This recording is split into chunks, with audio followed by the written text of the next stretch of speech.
The bunny's awake. Hey guys, I hope you're having a fantastic reading week.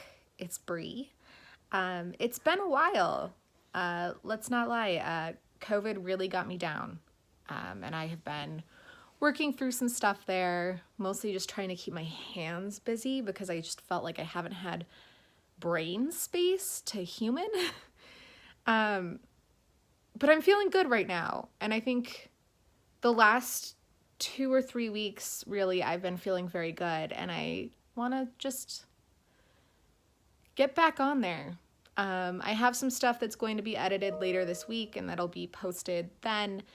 But I figured what better way to start or restart my presence here online than with a good old-fashioned TBR.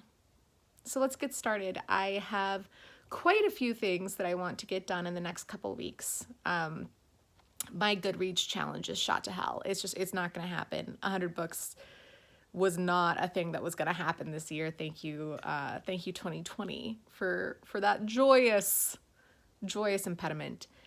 But I do have quite a few comics that I'm going to try and focus on reading, quite a few audiobooks that I'm getting through right now, and I think that they'll be good accompaniment to some of the projects that I have going on as far as like crafting and stuff. So let's get to it.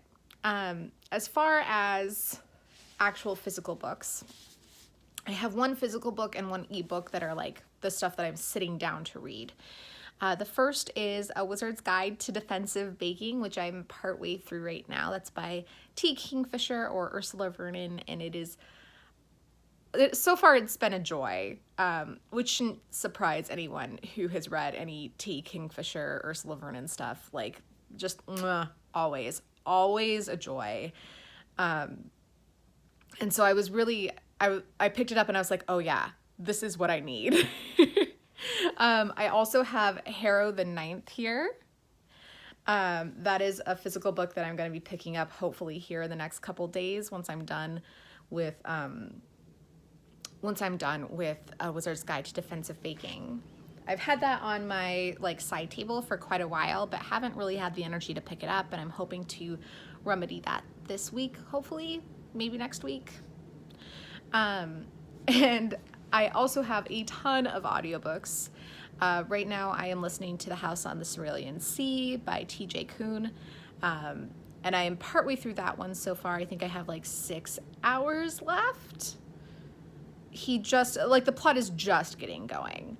And so hopefully that will be good. It's been keeping me a little bit of company while I knit. I also have on audiobook The City We Became by N.K. Jemisin, which I can't believe I haven't listened to. I'm super excited for that. I'm going to be doing a lot of sewing this week. I have my Wednesdays off from now until Christmas, and so that's super exciting and means I have plenty of time for projects. And I think it's just been good for my soul.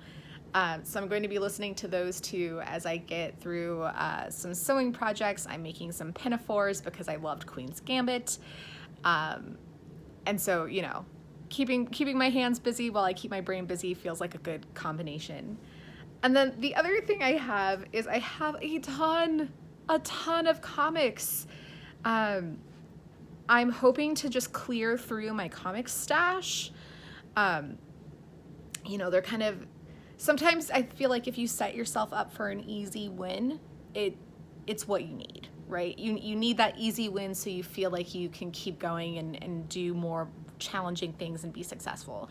So I have a couple of different things here. I'll start with the ones that have been on my list for forever, which is volumes 2 and 3 of Joyride, which is about a 16-year-old girl who takes a spaceship for a joyride. It's brightly colored. It's beautiful. Let's see if I can get some pages here to show you. Yeah. That's not really a good depiction of that. But the first one was a good romp, so I am looking forward to trying out the other two. We'll see if I continue on with it after that. It came at the recommendation of a friend of mine, and so, I always try and give things that are recommended to me a good a good shot. I have Blackbird. I don't actually know anything about this other than that the cover was beautiful and it was in like a feminist end cap, like a, you know how they do the, if you're into X, read this. And so I am excited to try this one. I'm really into the color palettes and the like bold, very wicked and divine art style that it has. So I'm hoping that will be a really good one. In smaller comics, I have Bird Boy, Volume 1. Again, just something that's been on my shelf for forever. It's a Dark Horse title, and it's very small, very short. So hoping that I will enjoy it. And I have Eleanor and the Egret, which is a suffragettes, I think. I maybe got it just because I loved the cover and also egrets.